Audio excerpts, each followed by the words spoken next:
Yes, I think we should be starting. Okay, Samrud? Okay.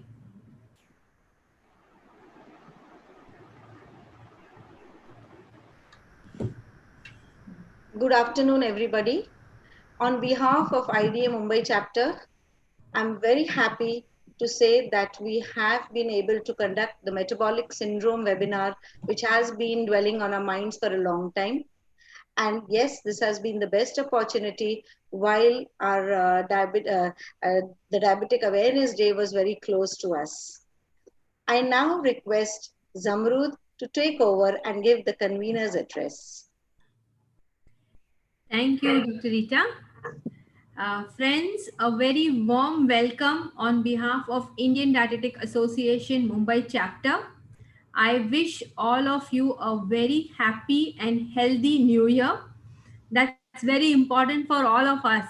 And in this new year, we hope that we have better health and it gives us better opportunities to grow.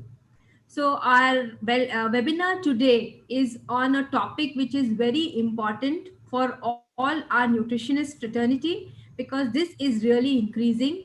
And I take this opportunity to welcome the Dr. Anup Mishra, sir, who has consented very kindly to be a part of our webinar. I welcome you, sir. The second speaker for today, we have Ms. Shilpa, a dear friend of mine who's also the Vice President of Indian Dietetic Association. And of course, I take this opportunity to thank our mentor, our guide who has always been a guiding force at Mumbai, Madan ma'am, and she has always kindly consented to be present for all our program.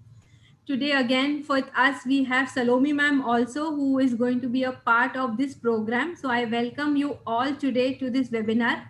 I welcome all the members of Indian Dietetic Association who have joined today for this webinar.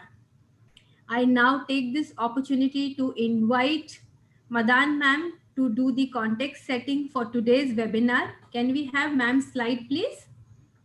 So, ma'am needs no introduction. She is the mentor for all of us here today. She is the national president of Indian Dietetic Association. She is the principal at Sir Vittal Das Thakurse College of Home Science. Ma'am has been everywhere and she has been guiding all of us. So, not delaying further, I hand over to ma'am. Ma'am, please take over. Thank you. So, a very good evening to one and all. At the outset, I bring greetings to all of you from the Indian Dietetic Association. And I'm so delighted that today is such a special day that we are amongst one of the most respected person in the nutrition fraternity. And I can say for decades, not today, but for decades, we have respected and we have looked up to Dr. Mishra as somebody who has always made that strong connect with the nutrition fraternity. And we are extremely proud of his immense contribution, being an endocrinologist, but the kind of contributions which he's made and paved the way for the nutritionist, I think is exemplary. So we are blessed to have amongst us the Padma Shri awardee, the prestigious B.C. Roy awardee individual, Dr. Anup Mishra, who is presently the executive chairman, Fortis CDoc Hospital for Diabetes and Allied Sciences. He's the director, National Diabetes, Obesity and Cholesterol Foundation, NDOC. He's the president of Diabetes Foundation India. Can I have Dr. Mishra's slide, please? He has published more than 300 research papers, and what is most salient to read is that he has been analyzed by Stanford University to be among the top 2% scientists in diabetes from India who's ranked globally. So it's an immense, immense pride for India. He is an editor-in-chief of Diabetes and Metabolic Syndrome Clinical Research and Reviews, Clinical Keys, Associate Editor, Journal of Diabetes, USA, European Journal of Clinical Nutrition. And I think he's blessed some of us to be the reviewers for the journals he is editing. He is a member of Academic Board of British Medical Journal. I think this is the most precise CV slide that Dr. Mishra has shared with us. But if you go on to his website and do a little more of research on his work, I think it is just amazing. Friends, this symposium is on metabolic syndrome, and Dr. Mishra is going to be talking on sarcopenic obesity. So what I did a little deep dive into his work for the last 2 decades. And I was amazed. I was amazed at his journey of publications and the kind of exemplary milestones which mark this journey.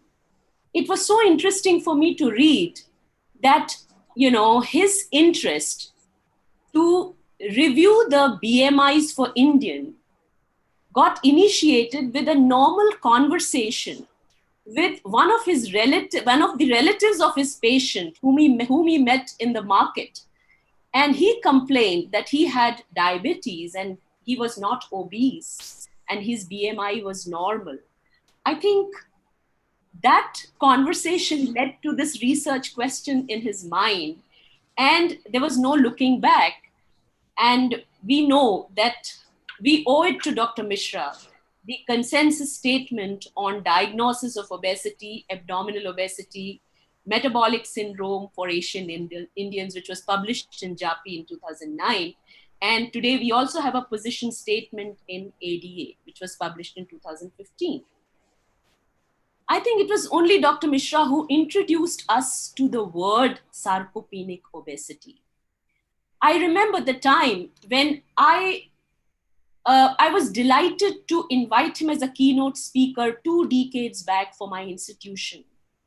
And that's when I shared my work of minor research project with him, where I was working with school-going children and doing the BMI. And I was interested to take it further and do the body fat analysis. And I only knew that Dr. Mishra is the person who's worked on body fat analysis, and he is using the calibrated Tanita body fat analyzer. And, that's where the chord struck, and I just approached him to get his guidance. But he connected the sarcopenic obesity to low BMI, normal BMI, which we all found in the whatever data we generated. And to the extent that he went ahead to explain to us the body fat patterning, the deep visceral fat, which was explained to us by him so well. And in the recent context, the connect of this, lean obesity with NAFLD, how this fat sitting in our liver is becoming toxic and leading to liver cancers, even in lean people.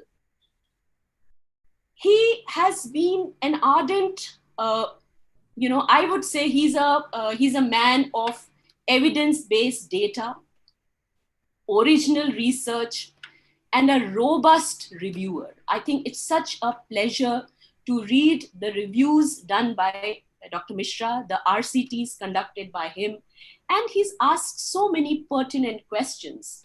And we have got these answers through his, credible research, whether it was relating high protein intake and decreasing body fat content, whether it was, cutting down on sat fat. I think he had made strong statements about saturated fat. And I remember, he said 10% is also too high, it should be 7%.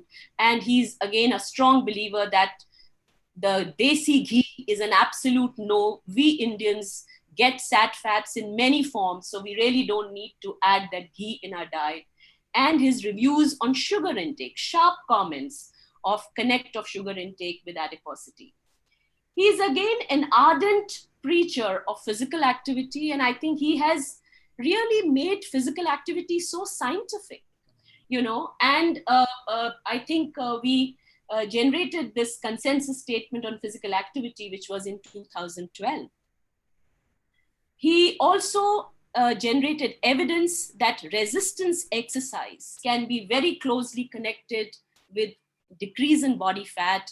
And I think this was also proven for type 2 diabetics. So it was a big no-no that diabetics cannot do resistance exercises. And I think he proved it through his evidence-based research that yes, diabetics can do resistance exercises and it's going to help them bring their sugars down because it facilitates sugar uptake. And I must say that, he's a man of action. So whatever he generated, he wanted to disseminate this knowledge to people at large, and he wanted to make a difference in people's life. And that's where he started such a Herculean and such a large population-based school health initiative, where again, I was blessed to be a part of his team that was Project Marg. And I think the kind of data which was collected through Project Marg helped Dr. Mishra come out with percentiles of BMI for children in the age group of 14 to 16 years. And this school health initiative opened so many facets to nutrition education, because in every city, the kind of questions which we faced, to which we had to give answers to this population, were very different. And it was for private and government schools. So that was again a commendable work. And of course, in the recent times, I think his contribution in even COVID times on the kind of work he's generated, whether it is telling us that it's the overweight and obese people who are at risk to diabetes, or telling us that telemedicine is not a good idea, it has many barriers, or even his recent paper of role of balanced nutrition in COVID-19, how important it is. And what is most salient, friends, is that in every step where he's come out with a consensus statement, he has taken the nutrition fraternity along with him. So we thank you, Dr. Mishra, for making us a part of your journey. And we are indeed indebted that, you have shared this knowledge with us. And we are definitely looking forward to what you're going to share with us today on sarcopenic obesity. But some of the things which I felt that probably we know, but we only know very little. So far as Indian data is concerned, we know that there is huge percentage of adolescents and young adults who are at risk to prediabetes because of sarcopenic obesity. We have some data to support that. We know that there is a strong link of quality of diet to sarcopenic obesity. We still have some pilot data here. We also know that there is a strong link of lack of physical activity to sarcopenic obesity. And today, you've also shown us the path that sarcopenic obesity has a strong connect with NAFLD, which also we as nutritionists should be worried about, because something which can be, it's completely reversible. And it's just the nutrition and lifestyle which can do wonders. So, Dr. Mishra, we are really looking forward to your deliberation, but I only wish to say that, you have always encouraged us to look at the evidence-based data. And I, on behalf of Indian Dietetic Association and the institution which I head, where there are so many master students who are graduating every year, I think we make a commitment that we are definitely putting in our best foot forward to create that evidence-based data on a food-based approach in India, which is a lacuna. And I dream with you the day when I would see a nutritionist speaking about the role of a nutrient and food in relation to a disease based on the original research which she or which a group of members of her fraternity have conducted, and not just we review what is given to us from the Western literature and we present it to our colleagues. I think this is my And I think your dream as well, that, if we can strengthen this base in India, and that's where we definitely want to, get guidance from you. And I think I will really look forward to a position paper coming from Indian Dietetic Association with you on, nutrition and sarcopenic obesity. So I don't know whether we can figure it out, we can talk about it, but I felt now that I've got the opportunity, I must speak my heart out and convey to Dr. Mishra that you have been an inspiration, a role model to all of us, and we are here to work with you and generate that credible science which we can talk with pride in times to come. Thank you so much, and we look forward to your deliberation. I must tell all my friends here, Dr. Mishra is a magical storyteller. You know, when he starts his talk, you don't realize when that 40 minutes go, and then you said, oh, okay, it's over. I'm sure it's going to be the same today. So he said, oh, I've got 40 minutes, I may finish early. I said, no, you've got a greedy audience who wants to listen to you for a longer time. So over to you, Dr. Mishra.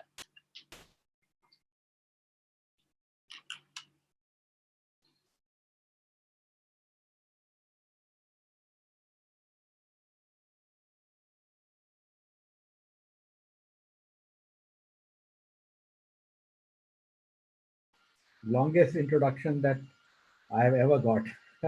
And you were speaking the heart out, and I am amazed how you looked at some of my interviews, because that patient which initiated the body composition research, uh, you know, that conversation with the patient was only found, can only be found in an interview. So thank you for introducing me like that. Um, I don't know whether I'll be able to do justice to what you have said, but you were right in at least one aspect clearly, that I, for one, believe in the evidence base, and what I'll show in next 30 minutes, 30 to 35 minutes, is only evidence uh, from various studies, not only from India. Unfortunately, there's not much of a research from India, but from other countries as well. Um, Sarcopenic obesity is a term which is often used loosely, that a person who's elderly and a little obese is sarcopenic, he has sarcopenic obesity. It may be true or it may not be true. So I'll first introduce the term uh, and also definitions which are available, and then go on to tell you about some of the physiological factors and touch upon the management subsequently. Now, we all know that aging population is consistently increasing in India and in all countries. Now, sarcopenia, what is sarcopenia? Is loss of muscle mass, loss of muscle strength, and loss of muscle function. These are the three major aspects of sarcopenia. Uh, Sarcopenia is high, 25% above 70 years, and this is the data which is mostly coming from Western countries, 40 to 50% above 80, and it is likely to be more in Indian population. It is major cause of morbidity, disability, and death, and major drain on economy. Now look at this, our hero, Arnold Schwarzenegger, age 26, full of muscle and hardly any fat here, and age 69, uh, he has withering of, just compare his biceps. It's almost half of what it used to be, and there is a lot of fat around. So this is the typical. He's transforming from one of the world's best bodybuilder icon to a sarcopenic individual, and possibly soon will be having sarcopenic obesity. Now let's look at the definitions of sarcopenia. First, let me give you a little bit outline of the mean value of body composition compartment, so that you know better once they increase or decrease and what we are going to call as sarcopenia. Now, Body is broadly divided into fat-free mass and fat mass. And a fat-free mass, there is protein is the major element, and intracellular water and extracellular water and bone tissue. Broadly, 80% of the body is fat-free mass and 20% is fat mass. Look at this. Our total here is 80% here and 20% here. Out of 80, 13% is body protein. Now, if we translate this figure into a 70 kg human subject, 9 kg is the muscle. So you would say 70 kg, only 9 kg is muscle. That's what often many people say. Well, this is the average muscle mass. If it's lesser than that, then the muscle mass is less and function may suffer. And which is more than that, which may often occur in the bodybuilder, like Arnold Schwarzenegger, I have already shown. And the fat mass overall in the body is 14. Now let's go further and look at the definitions, and there are many definitions available. Number of definitions, and there are the European definitions, there's American definitions, things like that. But overall, in general, this is the definition: two or greater standard deviation reduction in appendicular skeletal muscle mass by height square. Appendicular means appendages, hands and feet below the mean of reference group measured by DEXA scan. Now, reference group is important because this may be different in the white population and different in the black population, and in Japanese it will be different, and in Indians it will be different. International sarcopenia group also includes gait speed of less than 1 meter per second along with low muscle mass, which is again appendicular skeletal muscle mass by height square. In men and women it is different. And there are some other definitions which use grip strength also. But usually multiple methods are required to diagnose sarcopenia, and usually it is the muscle mass strength and muscle function which are all taken together. Now this is sarcopenia.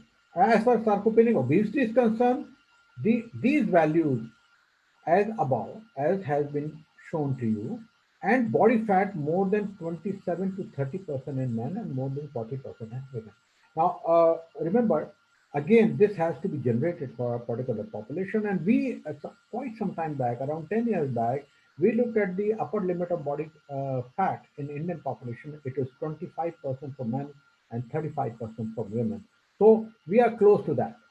And if you look at these, or maybe 35% women as a diagnosis of obesity along with sarcopenia, then you will be right most of the time. Now, there are multiple overlaps here, and there is a lot of confusion as far as definitions are concerned. So, frailty is one condition which is often, you know, used in conversation. He is frail, or that auntie is frail, or my grandmother is frail. Now, frailty is a multi-dimensional geriatric syndrome. It is sarcopenia is only one component of it. It is loss of functional reserve in response to small stressor. Means patient, if there's something, a bacteria, a virus gets into, patient gets ill. And unintentional weight loss, exhaustion, low physical activity, slowness in walk, and low muscle strength.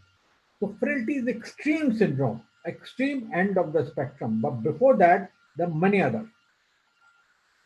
Sarcopenia is a unidimensional. So it is concerning muscle, sarcopenia.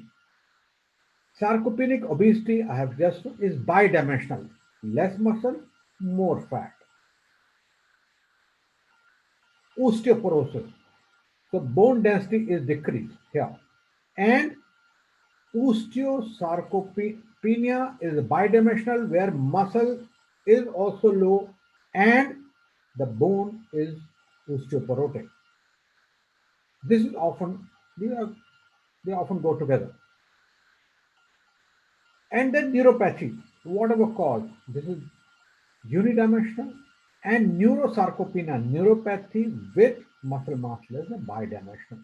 Now, osteoporosis, sarcopenia, neuropathy, and its combination, along with general low health, leading to all this is frailty. So this should clarify your doubts about various definitions. Now, a general algorithm how to diagnose sarcopenia. This is Asia Consensus Group. Now, Asia Consensus Group doesn't mean that it is South Asia. It is more often this is applicable and arising from the Far East countries. But it makes sense. This is a good algorithm.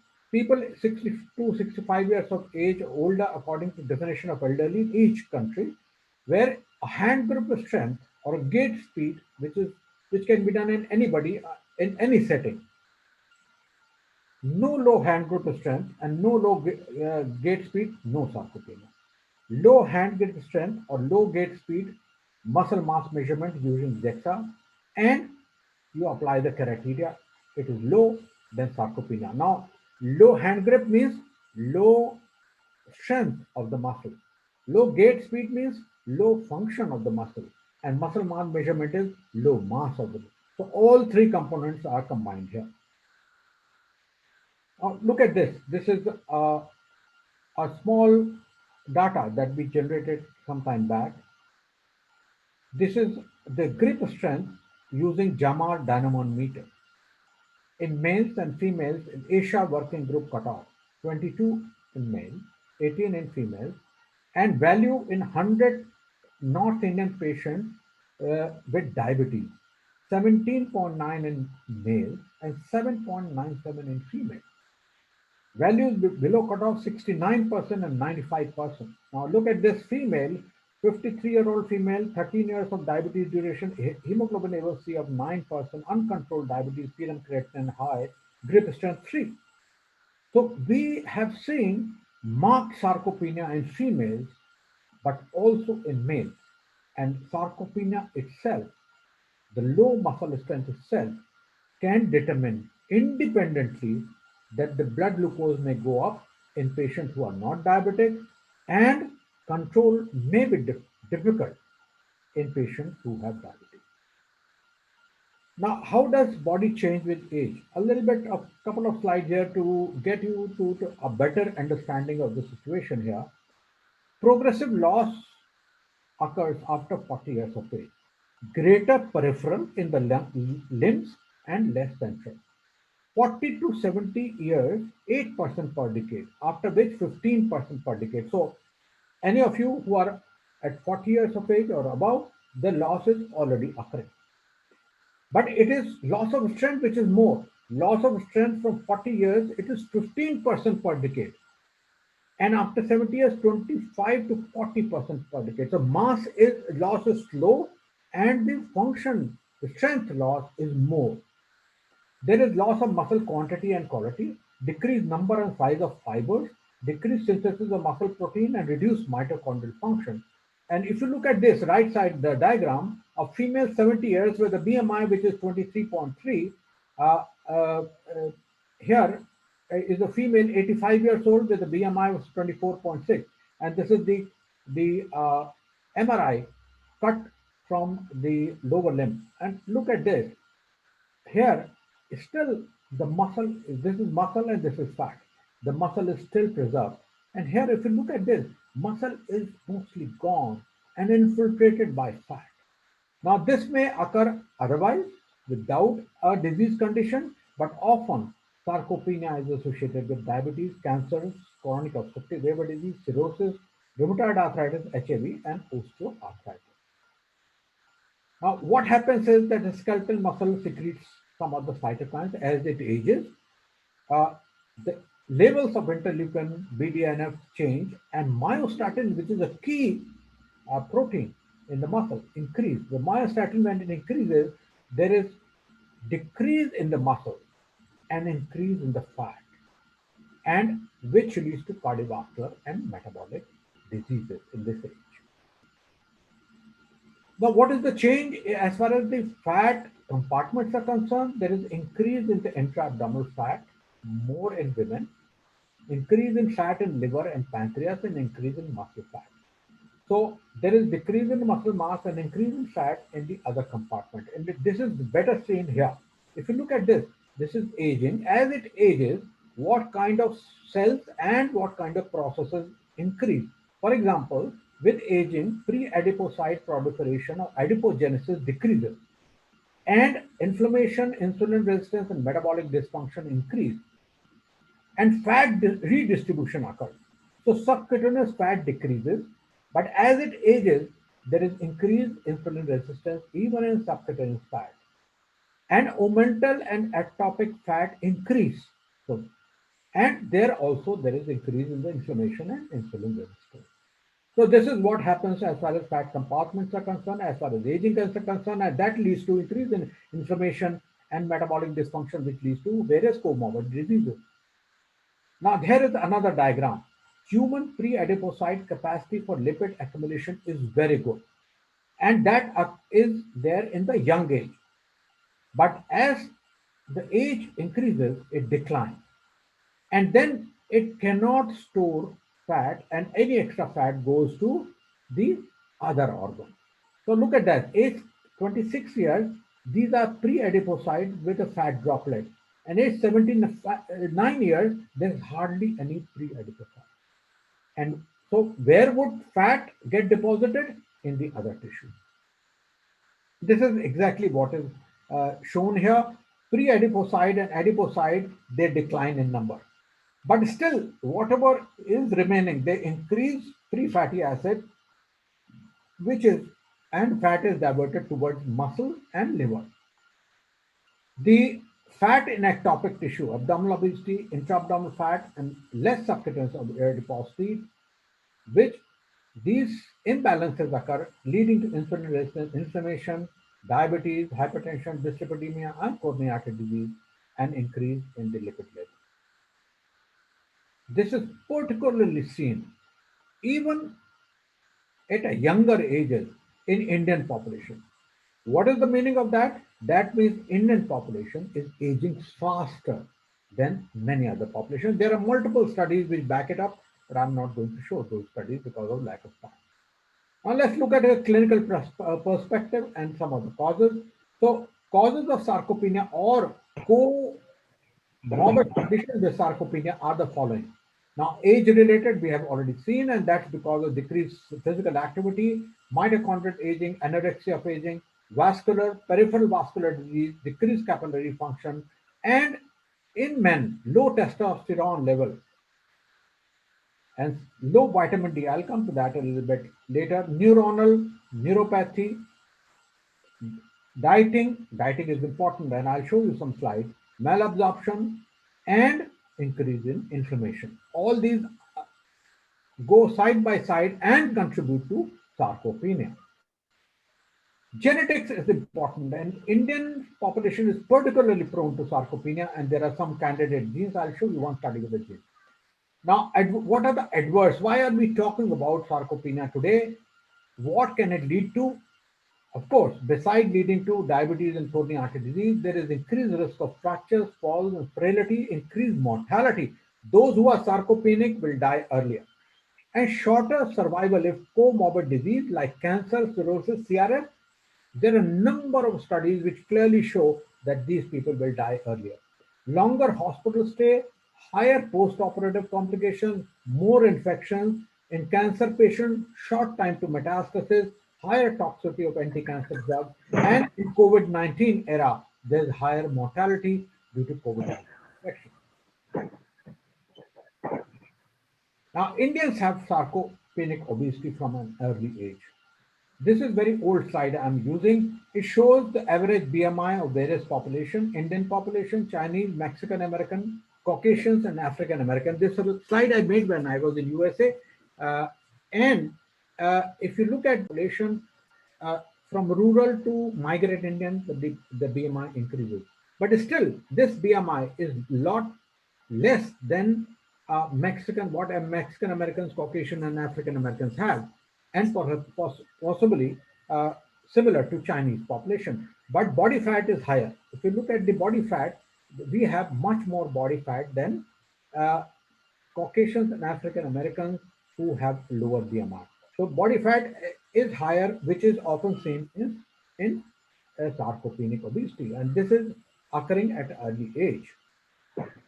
And a high magnitude of ectopic fat is seen in Indian population. Now look at this. These are people who are not even obese by the BMI criteria, and look at their pancreas. This is the normal pancreas, and the usual dimension is 11 centimeter. And if you look at the normal liver, and this is the non-obese, non-diabetic subject with a clean liver and a clean pancreas. And if we look at a patient with diabetes, this is the kind of liver with a liver span which is 21 centimeters, and pancreas is big, full of fat. So ectopic fat in liver and pancreas is high in people who are apparently non-obese. And this is one of the manifestations of sarcopenic obesity also. Our physical activity is markedly low. Now, this is an article we published 10 years back when we compared South Asians with white Caucasians and their physical activity, and not even a single study showed that Indians are more active than the Caucasians. And also, one more factor emerged that women, Indian women, are markedly less active and not involved in the outside sport. In this, we also dug out some literature and found that thigh muscle area in one of the studies was lower in mass by 25% in Indian population than white. Now, this is another experiment we performed when I was in All India Institute of Medical Sciences, the NMR spectroscopy of the muscle, soleus muscle, which is in the lower limb, and found that a peak of fat, which is IMCL labeled here in yellow, is very high in our muscle. This is what has been shown in the ultrastructural slide here. Big fat droplets among the muscle. And same here, that diabetic people have high muscle fat. So not only muscle is low, interspersed in the muscle are the fat globules, what is called as intramyocellular triglycerides. So having seen that the sarcopenia leads to decrease in the muscle mass function and increase in the obesity, which is in the ectopic places, decrease in the subcutaneous fat, and increased inflammation, increased insulin resistance, and diabetes. And this is much more common in Indian population. Let's look at some of the management points. Now, judicious management is required. Case-based management is required. Now, this is important for all of you. Keep in mind, 75% of diet-induced weight loss is composed of fat tissue, and 25% also due to loss of fat-free mass.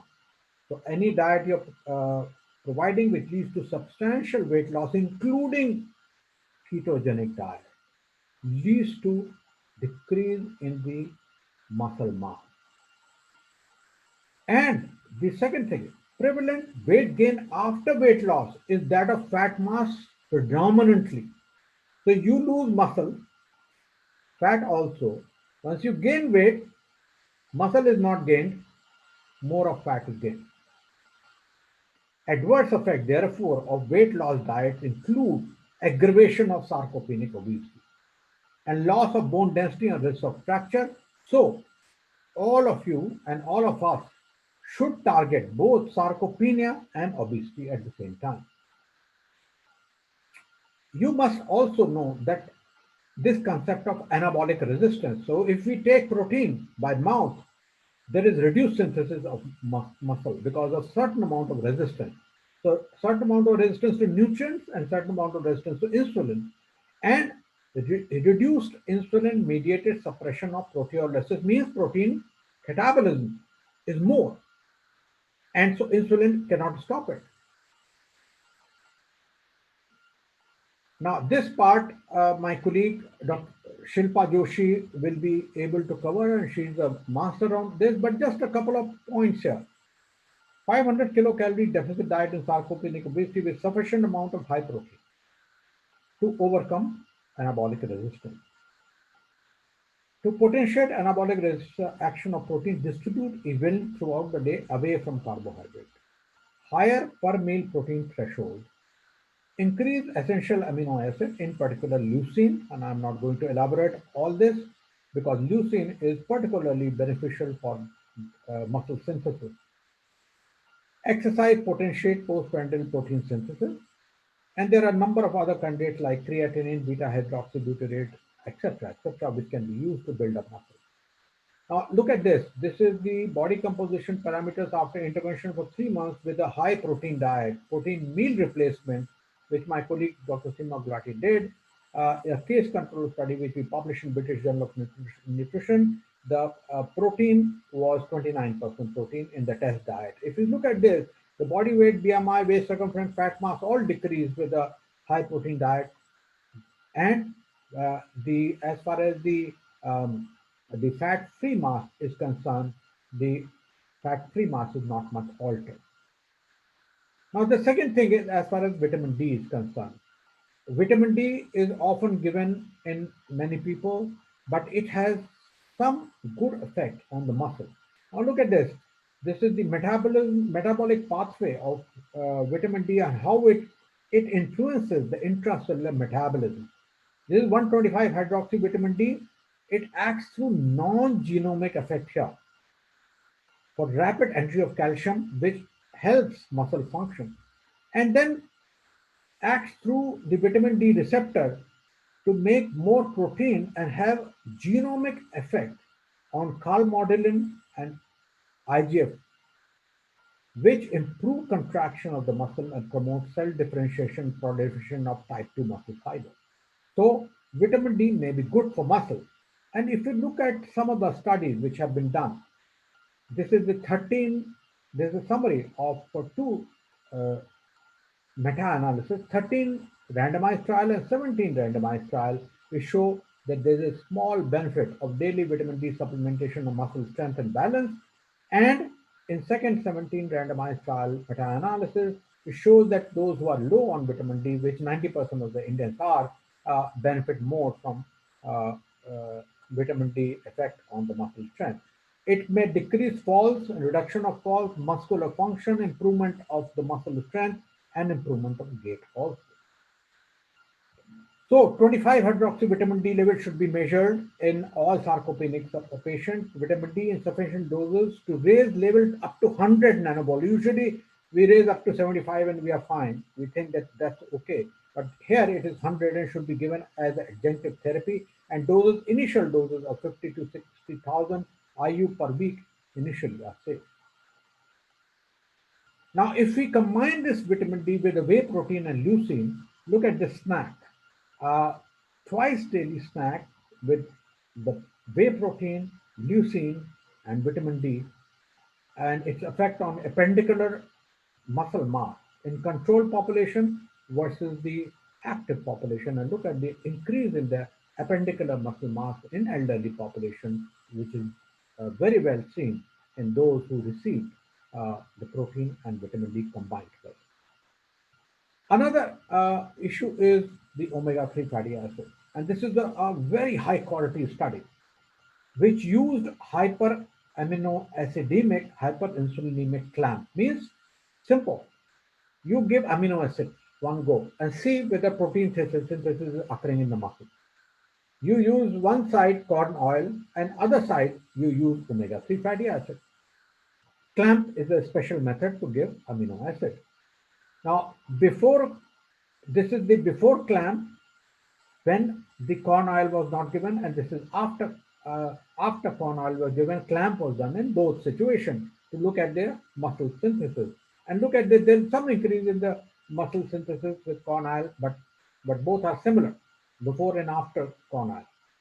But as far as the omega-3 fatty acid concerned, once amino acid is given, there is much more increase in the muscle synthesis after omega-3 fatty acids are given than before. So that means omega-3 fatty acids also are helpful in building the muscle, especially when protein is provided. Now, as far as the exercise is concerned, it has to be multi-component exercise, 75 to 90 minutes, 3 times a week session. Now, this is I have taken from one of the guidelines. The guidelines can be different. 30 minutes of progressive resistance exercise means if you are looking at me, then small amounts of weights in various, and we have a protocol for progressive resistance exercises. Uh, you can start with half kg, 1 kg, 2 kg, and up to 5 kg, different in men and women. This is very, very important. 15 minutes of balance training, and again, there is a protocol, and 30 minutes of aerobic exercise. Combination of progressive resistance exercise and aerobic exercise are optimal for simultaneous improvement of insulin resistance and function limitation, and aerobic activity is second in importance. So first is progressive resistance exercise, and second is, and this increases myostatin expression, IGF-1 levels, and improve mitochondrial function. And if you look at this, if only diet is given and diet with multiple exercise, pre-weight loss and post-weight loss, if you look at the muscles, then the decrease in the muscle mass is seen with the diet alone, and when multiple exercise are given, there is increase in the muscle mass. Look at the arrows. And as Jagmeet has said, that we have seen some improvement in the insulin sensitivity, in A1C levels, in blood sugar levels, and functional improvement in the muscles in over 3 months when we uh, did experiment with supervised progressive resistance exercise in patients with type 2 diabetes, and this was published in Diabetes Care. So there is a good amount of uh, insulin sensitivity improvement once this exercise protocol is given.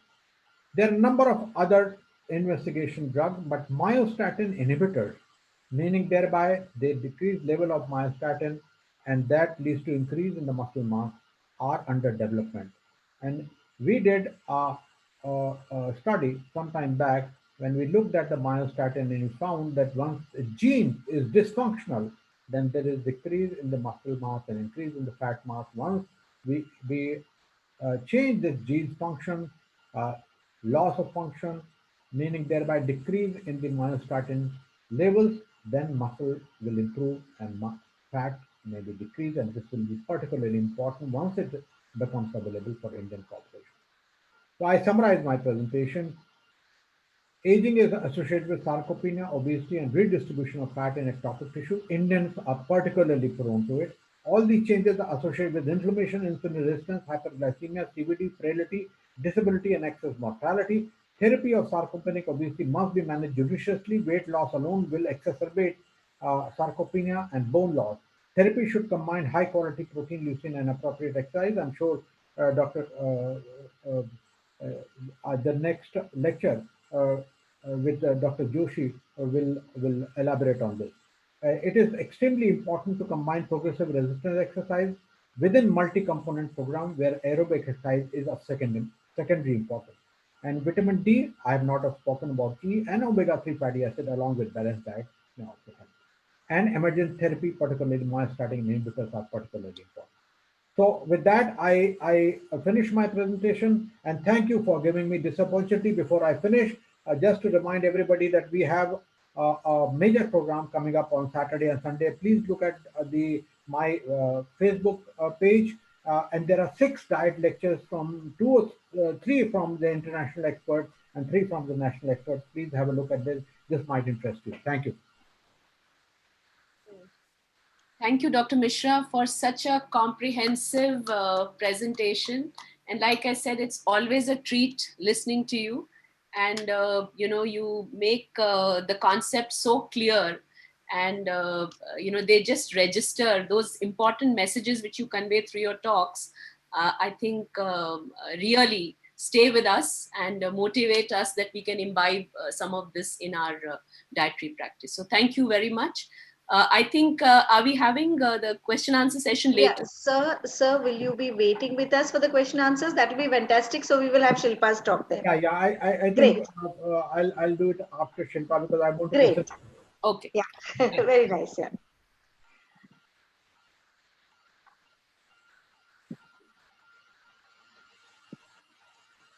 Thank you, Pearl. It is my pleasure to introduce to you my dear friend Shilpa Joshi.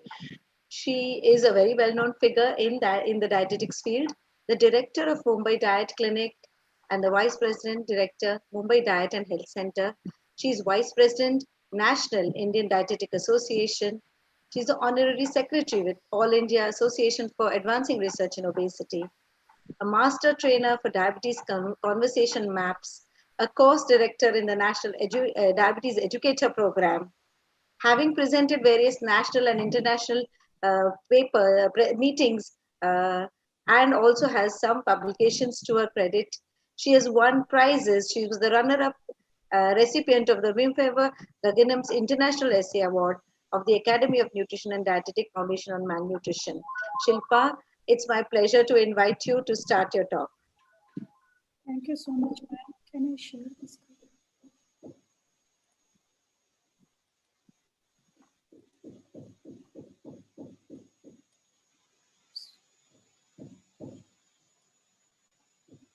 I'm so sorry.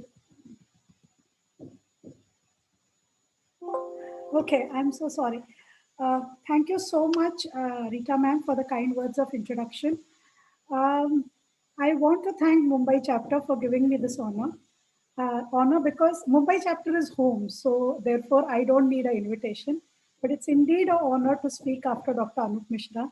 And because now he's waiting to hear me, I'm really stressed. So forgive me if I make mistakes while presenting the work. So nutrition and muscle health, and I think Sir has spoken so much about it that I really do not need to talk a lot about what is sarcopenia. But just to begin my talk, the term sarcopenia comes from the Greek word sarkas, which means flesh, and penia, which means loss, which was coined by Rosenberg in identifying the age-associated loss of muscle and loss of function. And like Sir actually defined it for us very well, that it has three components. It has loss of muscle mass, loss of muscle strength, and loss of muscle function. So there are three components to it. Sarcopenia actually is determined by two factors: the initial amount of muscle mass and the rate at which it declines with the age. So the rate of muscle mass with age appears to be fairly consistent, with approximately 1 to 2% per year past the age of 50 years. So again, this has been spoken about by Sir, that initial muscle mass is also very important.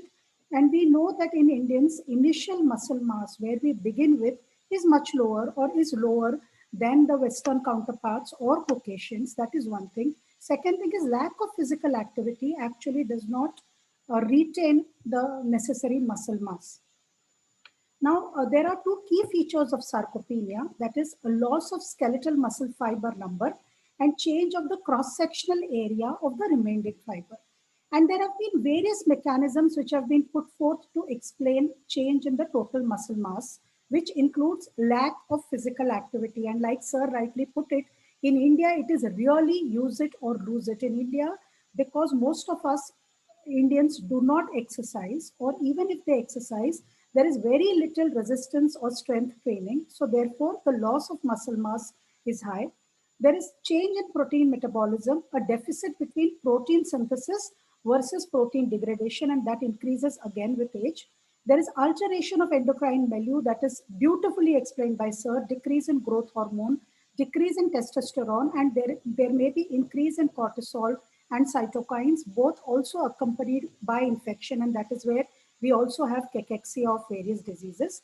Loss of neuromuscular function, denervation versus reinnervation, and especially in lot of neurological diseases, you find because of these neurological problems, there is a loss of muscle mass, there is altered gene expression, and there is apoptosis and other factors that may contribute to sarcopenia. And this is, again, this has been beautifully explained by Sir, that in fact muscle protein synthesis is dependent upon many factors, which include various hormones like insulin, like growth factor, insulin itself, the mitochondrial number, the amount of cortisol and cytokine in the system, and myostatin. Like Sir said, with myostatin, when there is high amount of myostatin, there is lower muscle mass and higher fat mass.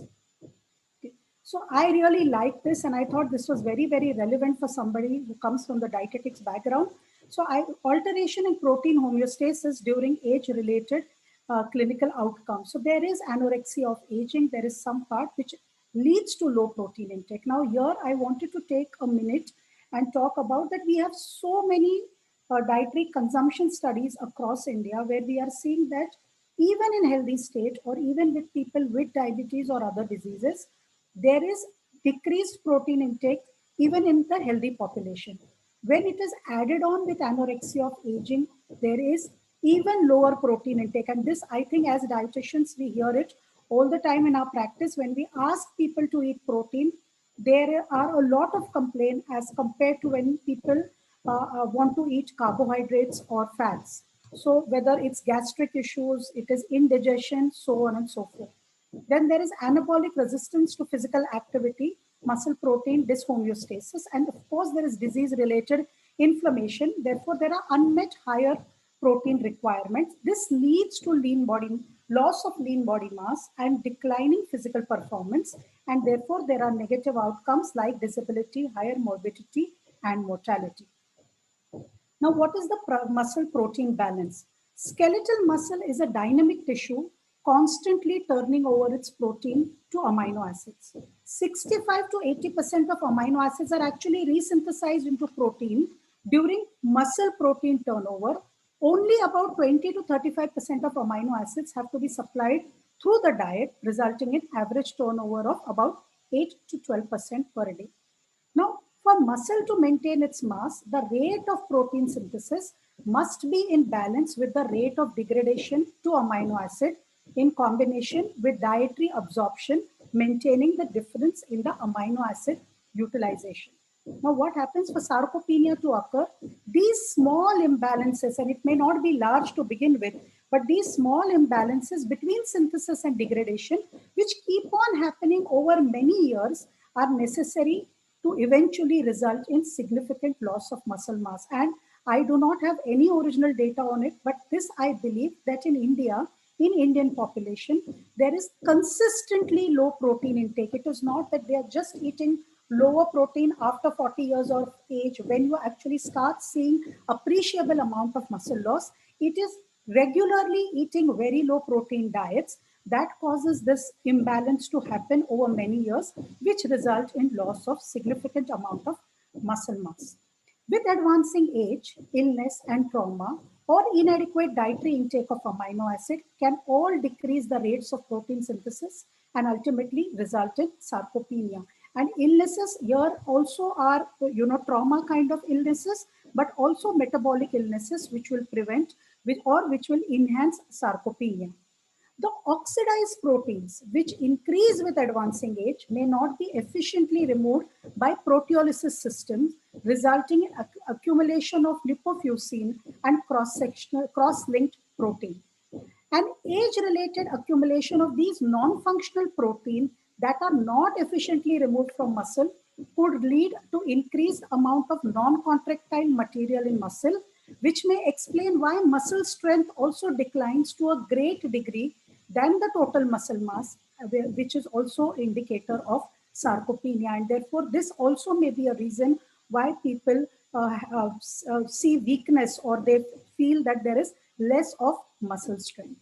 Now, this is a very busy slide, but these are actual recommendations for sarcopenia, which were published. And again, you find that there are two levels of evidences.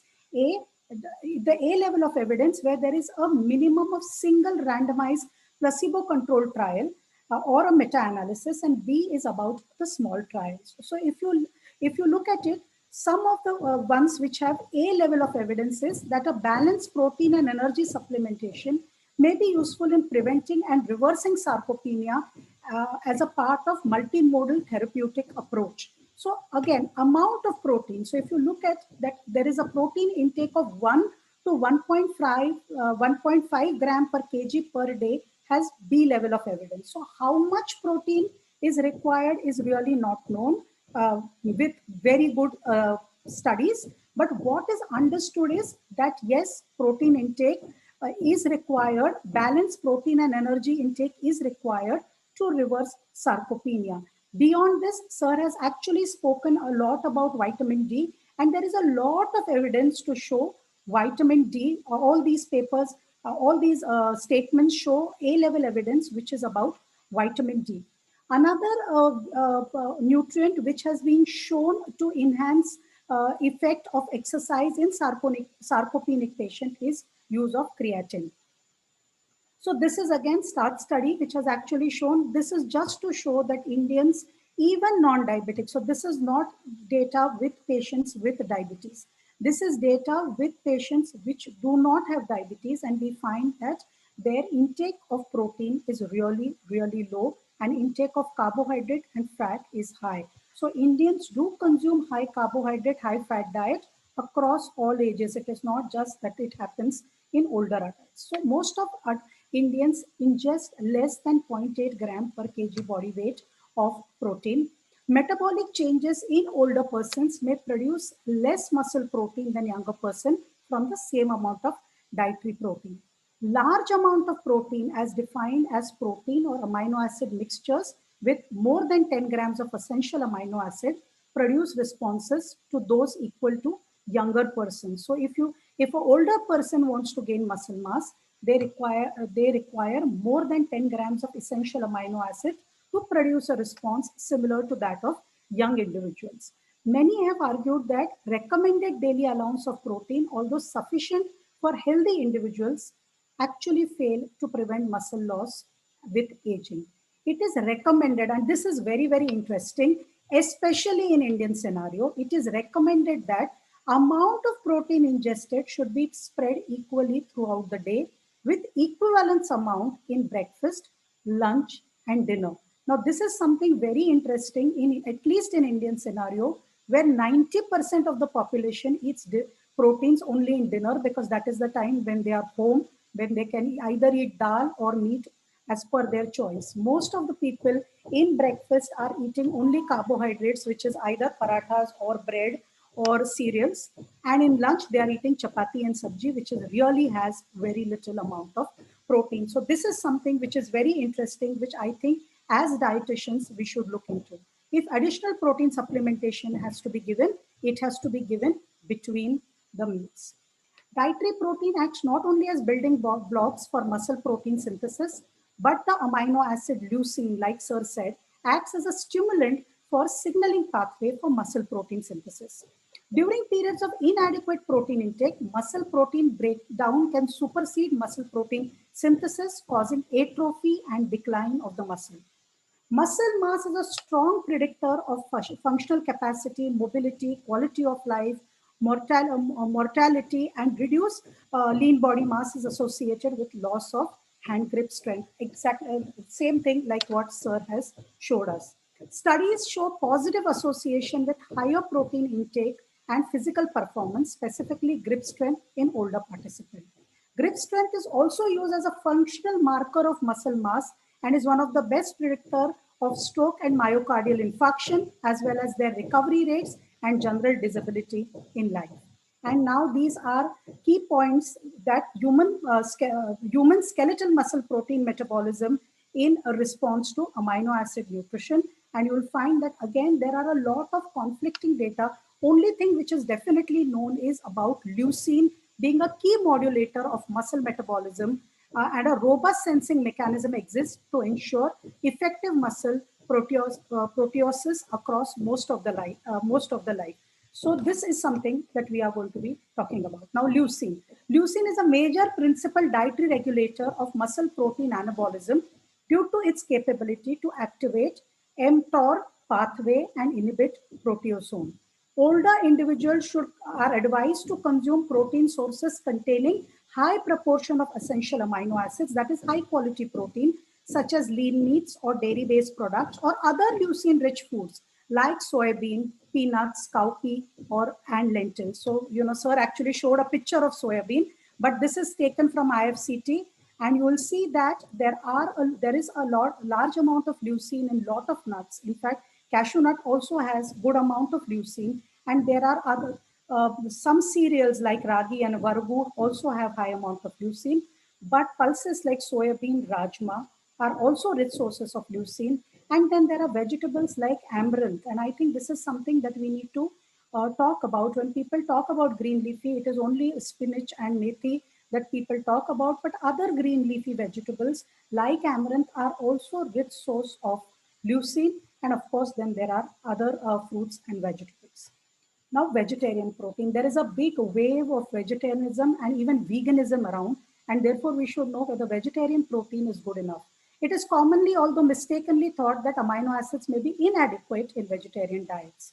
Actually, plant foods contain all 20 amino acids, including 9 indispensable amino acids. More importantly, rather than missing indispensable amino acids, a more accurate statement would be amino acid distribution profile is less optimal in plant food protein as compared to in animal food. Actually, in developed country, very interestingly, plant protein mix, especially in vegetarian diet, and total intake of protein tends to greatly exceed the requirement. So it is not that vegetarian diets cannot give you enough protein. In developed country, people who are vegetarian, their intake of protein actually exceeds the requirement. It is the way that you look at food is very, very important. It is not that the food cannot give you enough protein. The differential rate of protein digestibility that impact amino acid availability are often considered to be poorer in plant protein than in animal protein. Now, there is a lot of data which has been collected, and there are some studies which are shown that actually the difference between digestibility of a plant protein and animal protein is only a few percent. It is not as large as it is thought. And certain proteins like soy protein isolates, pea protein flour, or pea protein isolates, etc., are found to have similar amount of protein as compared to those in eggs, meat, and slightly lower than those reported for milk protein. It is important to understand that plant protein, which are studied, are usually studied in their native form, that is unheated or minimally heated, and they come in somewhat complex matrices when they are in their unprocessed form, and also because the conditions then are worse because of the presence of trypsin inhibitor and poor enzyme accessibility to some native proteins. Now, protein intake in older adults, there are some observations from various studies. There is a considerable evidence that older people are resistant to postprandial anabolic stimulation by meal protein, and this resistance can be overcome by supplying daily protein in form of protein-rich meal. There are studies by Padden Jones et al., which have shown that high level of postprandial anabolism was shown in older people but not in younger adults following a single large protein meal versus several small ones. It is usually considered that meal containing approximately 30 grams of protein is necessary to pass anabolic threshold and optimize postprandial anabolism and therefore favor lean mass and strength. Now here again want to dwell, it is 30 grams per meal. In India, when we plan meals, even if we can achieve 50 grams of protein in a day, we are very, very happy in most of the patients. So you have to look at 30 grams of protein per meal to surpass the anabolic threshold, which is required for muscle development. There is data from New Age cohort, which has shown that more even protein intake distributed across the meal with was associated with a higher lean mass, appendicular mass, and also muscle strength in older men and women. Estimated meal protein in more even distribution was about typically lower than 30 grams, especially in women, but slightly lower than 30 grams. So therefore, this is very, very important. Indispensable amino acids, which are branch chain amino acids, are considered to be key in eliciting an anabolic response in postprandial state. So a threshold of about 3 grams for a peak anabolism has also been proposed for meal. So therefore, leucine content of the food, which is a part of BCAA, is again very, very important. So again, distribution of protein intake, RDA of the protein actually focuses only on the aggregate amount of protein that is required for an individual. It does not focus on what is required for better muscle mass. Unequal distribution of protein intake over 24-hour period may actually reduce the effectiveness of total daily protein intake for promoting muscle health. Human body actually has a very limited ability to store excess protein or amino acids for a later anabolic use, and therefore there may be no protein synthetic advantage which is gained by consuming overly large protein intake just in a single meal and then not consuming it through the day. For many individuals, starting with a meal plan that includes a moderate amount of high quality protein 3 times a day may offer as an effective strategy for optimizing muscle protein synthesis, protecting muscle mass and function for a longer duration of time. Several studies agree that about 25 to 35%, 25 to 35 grams of protein in a single meal maximally stimulates protein synthesis. So this is something that we need to find. Now there are contrasting findings. Which protein to choose? We still don't know if protein intake from vegetarian or meat-based diet, how it influences long-term markers of muscle mass and function, fitness, and ultimately the risk of sarcopenia, we really do not know. There are only few longitudinal observational studies which have investigated association of total animal and plant protein in older adults with lean mass with extremely contrasting findings. So there is no consensus whether plant is better, whether animal is better, which protein is better to have an effect on sarcopenia is not known. Essential amino acids is that they are anabolic stimulus for muscle synthesis, particularly leucine. However, there is no agreement what the mixture of essential amino acid is actually best suited or is a best stimulus for muscle health. Few studies using various mixtures of amino acid provided very limiting evidence that there may be some effect on muscle mass and function through amino acid supplementation. Even the method of delivery, this study was done where amino acids were put in capsules as compared to having it in a powder form, and they did not find consistent result as to which supplementation is actually better. Then there is some data on creatine. Supplementing with creatine monohydrate increases available phosphocreatine. Phosphocreatine is a form of energy store that is necessary for high power exercises. Numerous studies have shown that creatine improves exercise performance in young person. Creatine supplementation during upper arm immobilization shows that loss of muscle mass and strength in younger men. Studies in older people have also showed positive effect of creatine supplementation. There have been mixed results which have been reported in other conditions like Parkinson's or in congestive cardiac failure or HIV. There have been mixed results about creatine supplementation. Sir has already spoken about vitamin D, but low vitamin D levels have been associated with lower muscle strength. Low vitamin D levels are also associated with statin-induced myopathy. Replacement of vitamin D in persons with low level of strength increases the strength, function, and decreases risk of falls. Vitamin D replacement has been associated with lesser mortality. And like Sir said, that they are looking at a levels of 100 nanomole per liter in India, although 75 is what is accepted, but what the studies have shown is 100 nanomole per liter.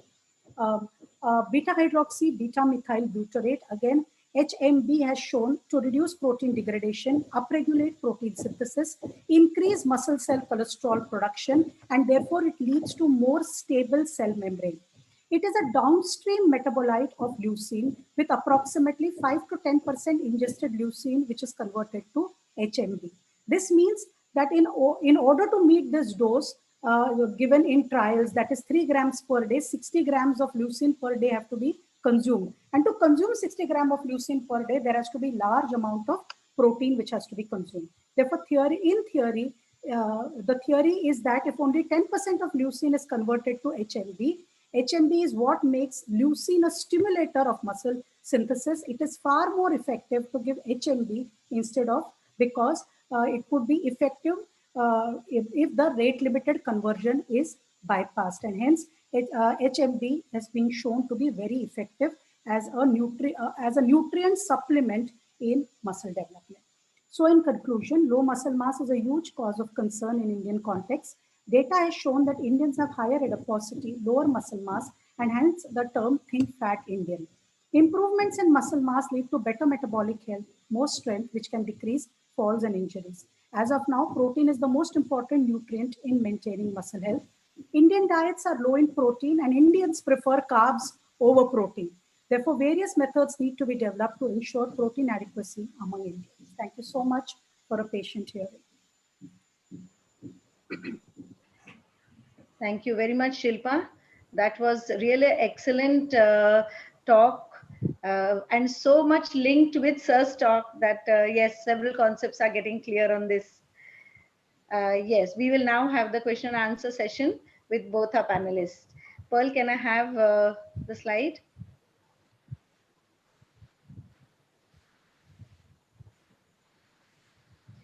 To have the question and answer session and to moderate the session, we have our very senior mentor, Miss Salome Benjamin. She's a lead medical nutritionist, a consultant medical nutritionist at Jupiter Hospital, Thane. She has been the chief medical nutritionist and the HOD of dietetics at the Eye Hospital. She has been the chairperson of the RD board of Indian Dietetic Association. She is the director Nutrition Academia Cuddles Foundation, vice president and founder member of Association of Diabetes Educators, and of course has been the president of Indian Dietetic Association Mumbai chapter. Her achievements include published, presented articles, papers, chapters in books. She's a regular speaker and chair at national and international conferences, has been the principal investigator in several clinical trials, and of course, continuing to teach. She is the faculty for the postgraduate students of nutrition. And we are very happy to have you here, ma'am. Ma'am, please take over for the question answer session. Thank you, Rita, for a kind introduction. And thank you, Dr. Mishra, for a very lucid lecture. And we always enjoy your talk. And of course, Shilpa, my own.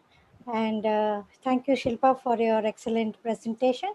And to take over to the few questions, I would first go to Dr. Mishra. Of course, this is a in past 1 decade, sarcopenia and sarcopenia among diabetes, among the aged. Also, sarcopenia we are seeing in the post-survival cancer, the obese patients, and we are missing out because post cachexia they gain weight, and that is the fat gain and not the muscle gain. But in India, I think we are routinely not having assessment of sarcopenia in whether it is normal people or it is with the other comorbid conditions. So I think we should take it up this with normals, and also as well as for the other comorbid patients. As a study, as Dr. Madan mentioned, we should be doing it with collaboration with after Dr. Mishra and other institutions. So to Dr. Mishra, one question directly addressed to you is, why did you mention protein through the day away from carbs? Because Shouldn't it be with carbs? yeah, there are a couple of studies which show that if you combine the two, protein and the carb, I mean protein with the meal, and you're taking carbs as well, versus separate, then there is a greater muscle protein synthesis once you take it separately. Now, it may have to do something with the either absorption or the further metabolism, but this is what has been recommended. It is also recommended that if you take protein before the exercise session or during the exercise session, so you're doing some weight and or you're doing a treadmill and weight, and you take protein before that, then there is a greater muscle protein synthesis than if you're taking otherwise. So there are various studies which have looked into this, and I think what I have presented is a summary of those studies, and there are a couple of studies which have shown no effect also, but most of the data show. Thank you, Dr. Mishra. But to add to that, sir, of course, apart from the athletes and those who are building muscles, in our day to day diet, if we take protein and carb apart, the protein will be used for energy. That's what we have learned throughout. And energy will be, I mean, the protein will not be used for the muscle synthesis. That is not exactly correct. Protein will always be used for muscle building. In fact, one if you use a pre-meal bolus of protein 3 times a day, and I mentioned that, and Shilpa also mentioned 30 gram protein at one go and things like that. There are two things which will happen.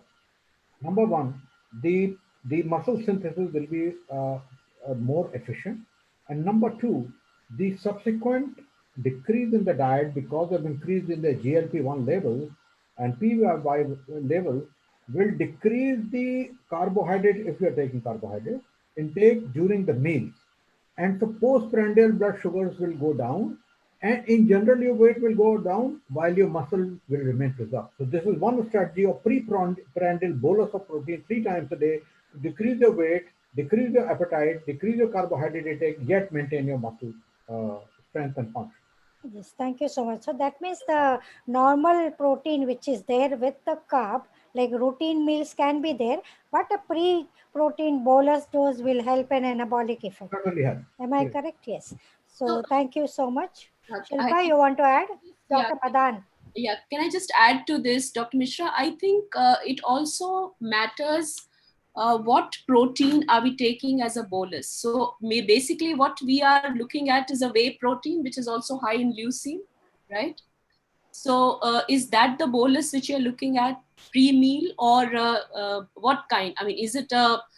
So look at the slide which I presented. Hmm. There the snack, twice a day snack, was there with the whey protein along with leucine and along with vitamin D. So forget about vitamin D, less for the time being.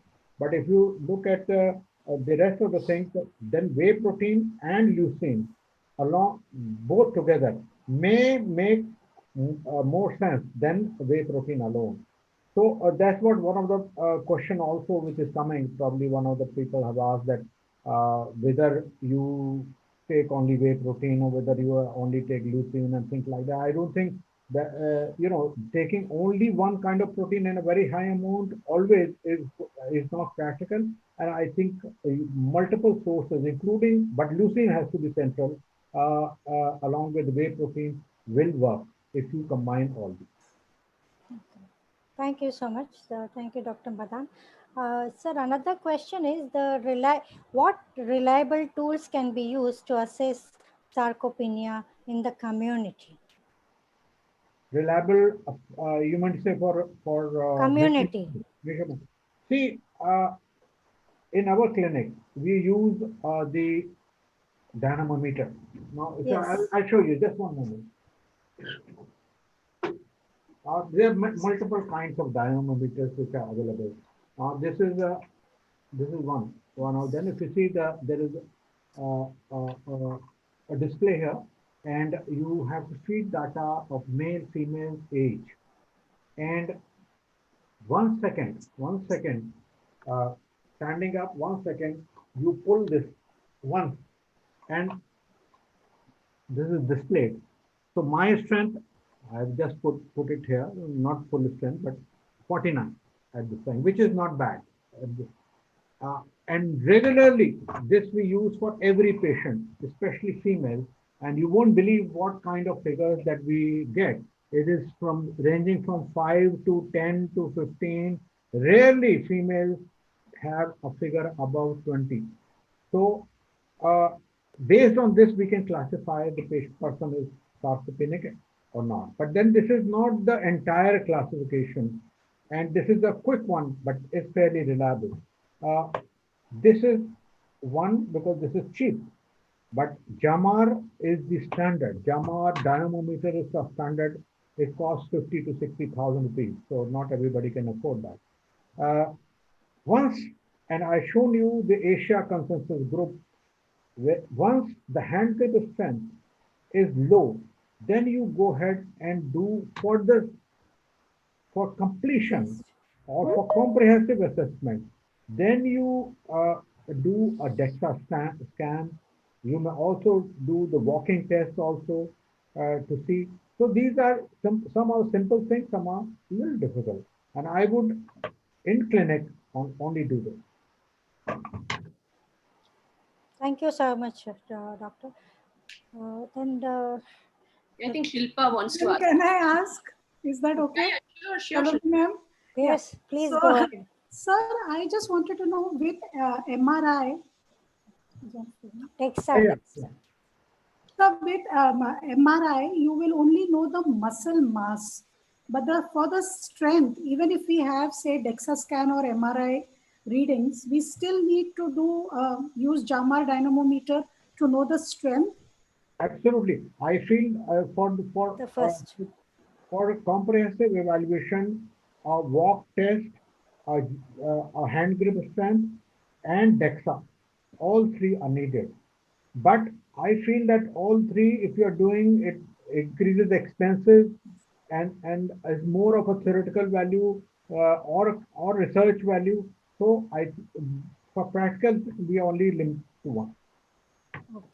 And Thank you so much, sir. So Thank you, what Shilpa. brand is this, Dr. yes, Mishra? I was going to ask the same question. Which brand is this which you are using? This is there are many brands available. Let me tell you that this costs around 6,000 or 7,000 rupees, and it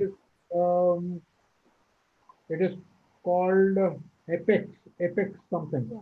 Can you It is spell it? available in India Can you and spell it? Apex. A APEX. A Sir, P E X. this is what we use in ICU also yeah, yeah. for Apex This is the dynamometer. cheapest. It's not. Let me tell you, this is not a research standard. Correct, Yes. correct. The research standard. Research standard is only JAMA done millimeter. Most of the studies have been done with JAMA. Yeah. But sir, this is a good tool to have in a clinic, right? This And is the clinic. You will get a fair idea. And for community also we can use Yes, community. this for the I think it is very important, sir, especially when we are looking at the the middle-aged population and the women who are physically inactive. I think this will be a huge sensitization just to make them aware that where you are. You have made a huge point here because most of our the female patients, they think they're working in the house and cooking, that's enough, that's enough activity. And once I show them the how little strength that they have, then they actually start exercising. They also do upper limb exercise. I say, you don't think that lifting weight is a man's job. Every woman should do it. And so they many of the elderly women, they buy weight and they start doing the exercise. Correct. yes. Thank you, sir. If I will move to next question, sir, can a person do strength training exercise at any age? If a person is diabetic, can he or she do strength training exercise? If yes, what parameters has to be checked, as there might be chance of retinopathy, neuropathy, and can they still continue? Anybody in the world can do strengthening at any age, whatever be comorbidity. It is the what kind of strengthening that you should do. That is the question. It's not that anybody will not be able to do. Everybody will be able to do, except those with paralysis and something like that. Now, what kind? And that's why, if you mark my words while I will taking my lecture, was that you start with a small weight, and these guidelines are available in our exercise guidelines which we published, and also in RSSDI guidelines. But I can supply to anybody. If somebody emails me, I will supply. And we have a full protocol. Let me just hold on. I'll show you the protocol. Probably it's not here. We have the pictorial protocol of a small weights, different weights, which weigh how many repetitions with what weight they will do. Start with a women 0.5 kg weight, go on to 1 kg and go on to 2 kg. That's all. I'm not talking about 10 kg, 20 kg. Even for men, we are not talking about that much of weight. So those people who have myocardial infarction, have congestive heart failure, even they can do the weight. Anybody can do that. But a limit it has to be set, and there is a way to start this and way to finish it. So there once if I do 1 kg, 10 repetitions in one direction, my hand gets fatigued, I stop there. You do not stretch that. And gradually you will get used to it, and then you go to a 15 repetitions and things like that. Yeah. So that kind of thing I can transmit to anybody who's interested. Yeah, I think that will be very beneficial, Dr. Mishra. Yes, thank you, sir. So that answers the questions. Then we can have a question for Shilpa. How can a diet help to increase muscle mass and decrease in fat? There are numerous diet plans. Please enlighten. Of So course, the crux being that, like it was shown in the presentation, is there has to be protein which is evenly distributed through the day. But to begin with, there has to be also fat loss, because what we are seeing in India is increasingly high amount of body fat and low amount of muscle. So accompanied by exercise, I think equivalent amount of distribution of protein is something that we require. Branch chain amino acids, especially leucine, has to be emphasized on. And we should also look at vitamin D very, very critically. I think together will, there are so many diets, but what you ultimately need to do is follow what is actually recommended, which is a well-planned diet where protein is equally distributed through the day. And again, the quality of protein, like I showed you, data is so conflicting, whether it's veg or non-veg, how much amount of leucine, all the data is contradictory or conflicting each other. So as long as you can get some amount of protein in each meal, the threshold is 30 gram per meal. But if I do not think that is very, very feasible in Indian scenario. But if you can keep that as a target and reach there, yeah, that I think will work towards increasing muscle mass. Thank you, Shilpa. Question is for is there a relationship between maternal muscle mass and the neonate muscle mass?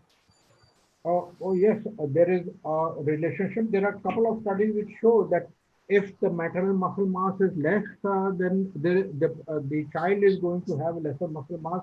Although it's very difficult to measure muscle mass in children using any of the uh, uh, uh, the various methods that I mentioned, DEXA, etc. Very difficult to do, and is not probably advisable also because there is going to be some radiation there.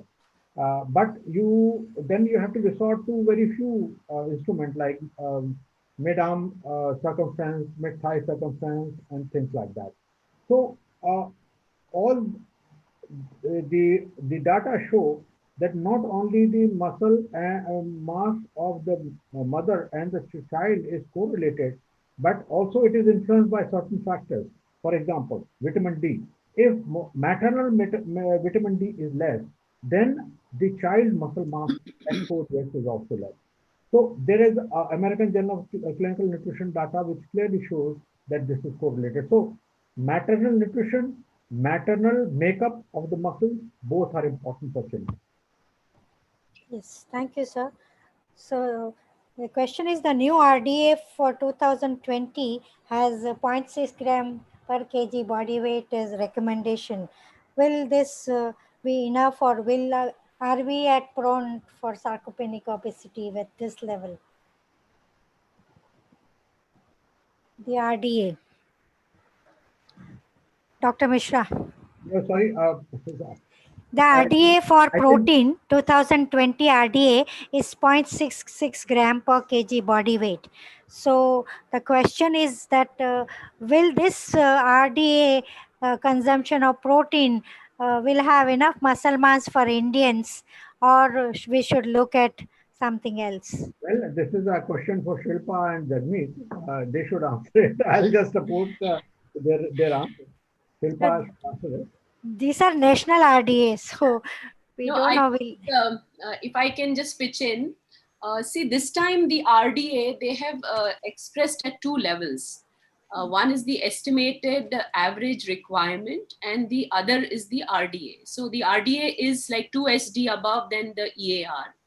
And the emphasis is more not on the quantity, but on the quality. And this is the first time that they have spoken about cereal, pulse, and milk. So, it's like they're looking at a ratio of all the three things put together. So, I think the whole slant is slightly different. But what we also feel is, Dr. Mishra, that quality of protein is very important. And supporting protein with the right balance of carbohydrate is also important. So, so somewhere I think, as it is, if you look at the Indian diets, I think what Shilpa also said, and all of us know, that we barely meet 0.6 grams per kg idle body weight. I think 0.8, 0.1 is like a very good protein intake. I agree. So, so keeping that in mind, I think if we need to look at what is the basis why this reduction, because earlier it was 1 gram per kg idle body weight. The weight of the reference man and reference women has changed. So that's another thing which need to be looked at. So I don't think so we are really deviating too much from what we were talking earlier. But what I see is a value addition is the emphasis on the quality of protein, wherein you have the cereal, pulse, and milk combination in a desired proportion.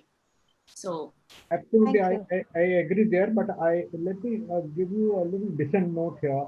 Uh, I don't think these data of decreasing to zero point 0.8 from 1 are based on any great evidence.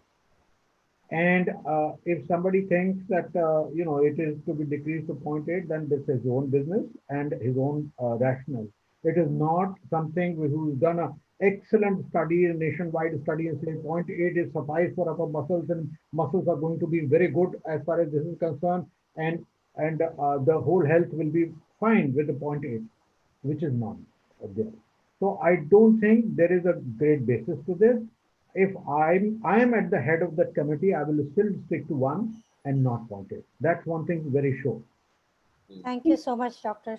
In fact, there are a paper which I had referred to, which is an American paper, and American RDAs for protein are high, 1 gram per kg body weight. And even in that paper, they have said that 1 gram is for general population. It is not talking about increasing muscle mass. So even then they are saying that their RDAs are also not enough. So I am not an expert on all this, but I do not think if 1 gram RDA is not enough is what they are claiming, then definitely a zero point 0.6 is not going to be enough. I Absolutely. agree. I agree with Dr. Mishra and Shilpa also. Actually, with sick patients in hospital and in ICU, if we start giving zero point 0.6 gram, I don't think our recovery will be there. We will have patients lying in the ICU for days and months together. That is Absolutely. what I will say. So I don't think we will go case by case. Those who have asked the questions, we must assess the patient and do case by case increase the protein. Thank you. Sir, one question is that any other nutrient apart from vitamin D, omega 3, any other micronutrients related to muscle health? Uh, Shilpa? I had in passing mentioned vitamin E also, and there are some studies which relate to magnesium also. So there are many other nutrients, but if you look at the data, even for vitamin D and I talked about omega 3, these data are not very robust as such. Now, the most robust is still vitamin D because there are, I showed you two meta-analysis, one 13 randomized trial and one consisting of 17 randomized trials. But rest of the data for rest of the micronutrients is in, a few studies here and a few studies there. They're not a very robust study. Uh, so I suppose what I think at this point of time, instead of taking one micronutrient and saying this is good, I think we should be balanced in the diet, take all micronutrients in consideration and protein at the top of it, and with the exercise, and then we will do good. Yes, thank you so much, sir.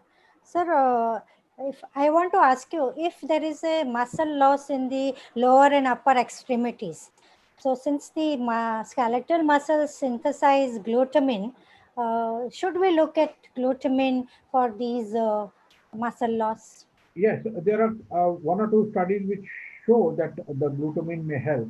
But again, if you want me to say that there is a good, robust data and plenty of trials, they are not there.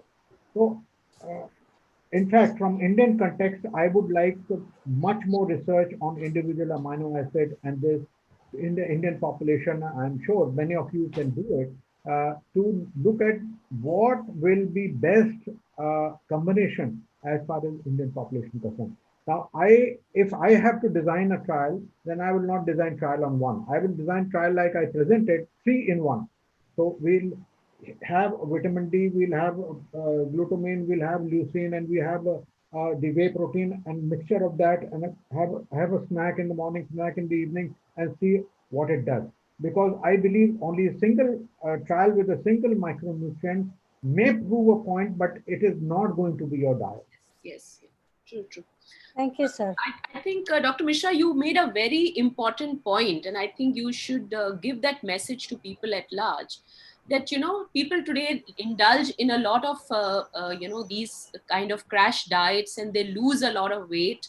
And when the weight regain happened, I mean, what you showed, the weight regain is more of body fat, because what muscle you've lost, you're not going to get that muscle back. So I think that's a very, very important point which you shared. Thank you. Thank you, Dr. Madan. Another question here is, in a population at risk for sarcopenia, are leucine and BCA supplement better than whey isolate or pea isolates? Shilpa, you want to That ask is her, what Dr. the Mishra? data is showing. That is what the data is showing, that leucine supplementation is better than just supplementing with isolates, because leucine is known to be the indicator of uh, muscle synthesis. Yes. Any recommendation for vegan diets in India? Uh, I, I will just make a point on the vegan diet. Yes, Vegan sir. diets are excellent as far as the decrease in the blood sugar is concerned, increase in insulin sensitivity is concerned, and also in general cardiovascular health. But since you're taking no dairy at all, and that becomes a major point as far as India is concerned. Again, in relation to bone and the muscle. And what vegan diet will do to an average Indian of a say BMI of 23 with thin muscles and thin bones, what it does in 1 year time, whether osteoporosis will occur and sarcopenia will worsen, we don't know. So be very careful about this. It looks very good. It looks very good on the paper, but what will it do to Indians? We don't. Thank you, sir. Thank you for your inputs. I think we are done. Sir, I want to ask one question for Shilpa and Dr. Mishra. Sir, if we say 30-gram protein dose pre-meal, so if we are have taking 3 meals, and if we take 30 gram, it will become 90 gram. So are we suggesting to take 30 gram for every pre-meal or only for one meal a day for anabolic muscle Yeah, synthesis? yeah, good question. I mean, 30 gram we have said as the upper limit, but you can also give 25 grams.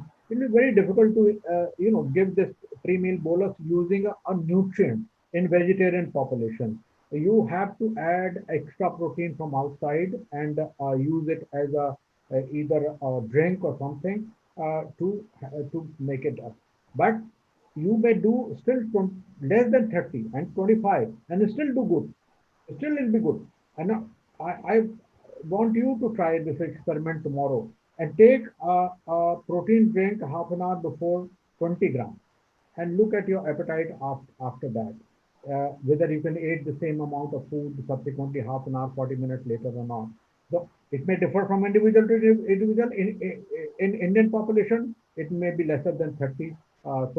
But it will certainly work. It will certainly decrease the appetite and it will certainly lead to less of the food intake.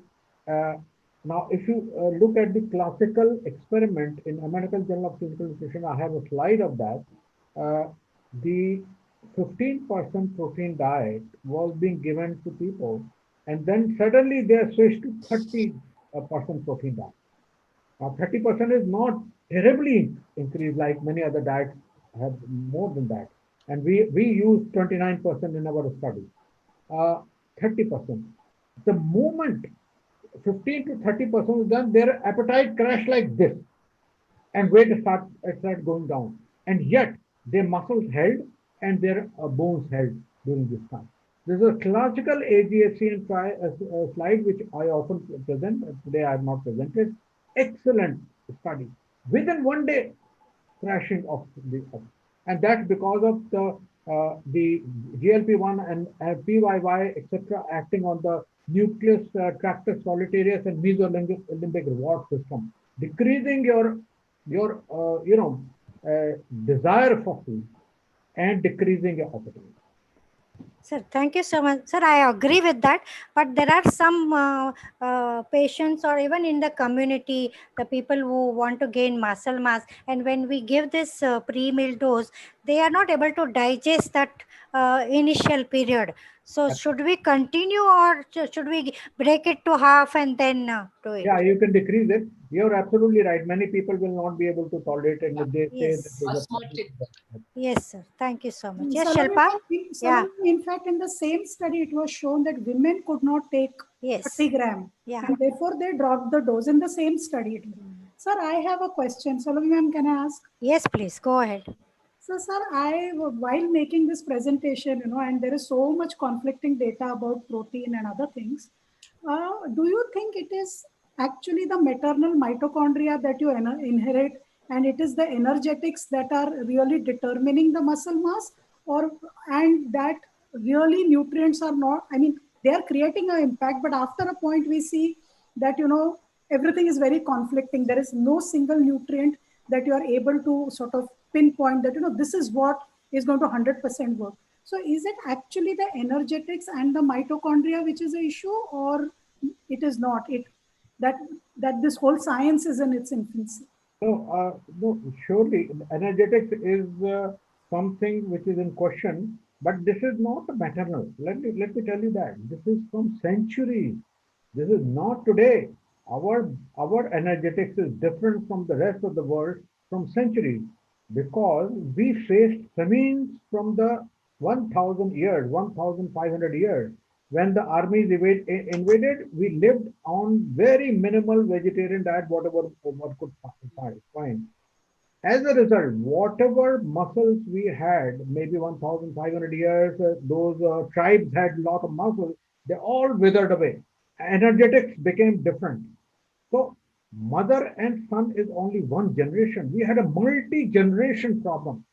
And so, begin with, our genes are now epigenetics has has a different way of talking to the body, and this will take. It may take one generation also to become better if we do everything possible, which Yeah. is never possible. So I feel today, if we start talking about good protein, good exercise, and say 100% of the population follows, then it will be three generations later that your energetics will be better.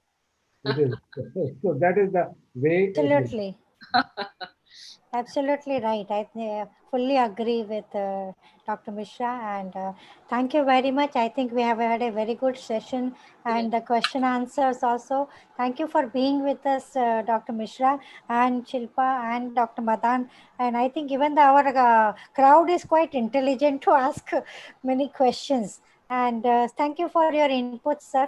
I hand over to Dr. Rita. Thank you. Thank you, ma'am. Thank you, Salome ma'am. Thank you so much for asking those questions coming from the audience. And thank you, Shilpa ma'am, for asking few questions which are relevant to the audience. I think today, when we are celebrating the World Diabetes Day, uh, understanding sarcopenia is extremely, extremely important. And both the speakers, Dr. Mishra and Shilpa ma'am, have really given deep insights on this. I think only understanding about the macrovascular complications, microvascular complications is not the right way. Today we set the ball rolling. We will all look into whether it is hand grip strength in the community or increasing the protein or re-evaluating the RDA. I think it's a new beginning. I must congratulate my own team and the speakers for giving so much of insight. I want to really thank Dr. Anup Mishra on behalf of the entire Indian Diabetic Association Mumbai chapter for accepting our invitation and giving us such a in-depth knowledge. Thank you, Shilpa ma'am. You have been emphasizing a lot of amino acids rather than just protein. And Salome ma'am, thank you once again. Uh, I think I must give a big vote of thanks to Dr. Jagmeet Madan, ma'am. Ma'am, the president of IDA. Ma'am, it's only because of your uh, guidance, your strength. Uh, we continue to have such programs. We invite such great speakers and we conduct such programs. I also want to thank the convener of IDA Mumbai chapter, Ms. Amrut Patel. Ma'am, thank you so much. Mumbai chapter keeps doing such program only under your guidance. Rita ma'am, you have really worked very hard to invite the speakers, to share the program details, and to make such a lovely program. As a co-convener, it is my pleasure to be associated with this program. I think Pearl is Rita ma'am's student who has been of great help in doing the back end work and giving us technical support. Without such technical support, it's difficult to conduct webinars in today's time. All participants, viewers, I think we have more than 200 participants on the YouTube as well as Zoom for being so interactive and asking relevant questions. And I think they're very well read. They're asking such questions, a lot of learning. And I think the viewers who have missed some part can go back to YouTube channel and see if they've missed something and share the slides with other speakers. In fact, I think Dr. Mishra has also shared another program which is coming up. So would you like to say something and invite the viewers here for the program which is coming up? I've already written that out on the dialog box. Yeah. It is on Saturday and Sunday, Saturday evening and Sunday morning. Please have a look at programs for diet lectures. If you don't want to attend the rest of the program, that's fine. There are foreign speakers from Singapore, from Sri Lanka, from Australia, and things like that. There are three international speakers on the diet and three national speakers. And the choices of the topic is very, very interesting. So please have a look at that. If you look at my Facebook, then the program is all there. If somebody wants to send me email, my email is very simple: Anup Misra, ANOOPMISRA @gmail.com. So please send me. I'll send you the program or any other material that you want. I will be happy to provide it. Thank you for sharing the information, sir. I'm sure many of us will be attending that session. Thank you very much. Once again, before I close the session, now the festive season is over, back to work now, and we look forward for more and more sessions and hoping that the pandemic reduces and we physically come together for such programs where we have Dr. Anup Misra as a speaker, and we all come together once again for IdeaCon very soon from the coming weekend. Look Once forward. again, yes, yes, ma'am. Do you want to share the program details of IdeaCon for our viewers? Okay, I think, yeah, that's a good idea. So this time our IdeaCon is very, very special because we are virtual and we are international. So, and there is no registration. So I think we are inviting delegates across the globe and in India and different parts of India to join IdeaCon. And another unique feature is that we have introduced a number of special interest groups. So we are starting IdeaCon. In fact, we are inaugurating IdeaCon on this Saturday, that is 21st. With the launch of the special interest group on type 2 diabetes. And then every week we have a program by one special interest group, and that continues till 5th of Jan. And 8th and 9th of January, we have a complete symposium for paper presentation and awards, and that's completely dedicated to the young scientists and the students, because they never ever used to get justice in the 2-day conference. The sessions used to be kept at 7 in the morning, and at times when there was nobody in the hall to listen to their work. So this time we are giving 2 full days for and encouraging national and international delegates to send in their papers, abstracts, so that we do justice to these award sessions. And on 10th, we have a main conference for the full day. And that also happens to be our dietetics day. So that's where we culminate the conference. And we are again privileged to have Dr. Mishra as one of the speakers, keynote speakers. And we have given her given him a very, a topic which will inspire all of us, that how to get into research. Because I remember when I became the national president, I asked Dr. Mishra, I said, Dr. Mishra, what is it that you think I should be emphasizing? And I still remember his word. He said, Jagmeet, keep the research temper high in the association. So, Dr. Mishra, your words are still in my ears, and I definitely want to take it forward. Thank So, you. look forward to everyone's presence and welcome all of you. We are just sending out the flyers. Check on the website. You will be And Facebook. connected. And sorry, And Facebook. and Facebook. Yeah, all the social media, please. Yes. So IDA Facebook page, please look out. There'll be registration link as well. Yeah. So it's a sincere request to everybody because the program will be, I think it should have been put up by now. Yeah, I I know. was in the meeting, but I'm sure it has been put up by now. Yeah. We're starting with type 2 diabetes special interest group, and Shilpa is one of the leads for that special interest group. Yeah. So I think the more we view, the more we participate, the more we learn. So I request all the participants to attend all the programs coming forward. Once again, I thank you everybody for being here on this platform. Have a wonderful evening and great sessions coming forth in the coming weekend. Once again, thank you everybody. And I Thank would like to you. say goodbye and big congratulations to everybody for being a part of this program. Thank you, everyone. Thank you, Dr. Mishra. Thank Thank you. you. Thank Thank you, you, Jagmeet. sir.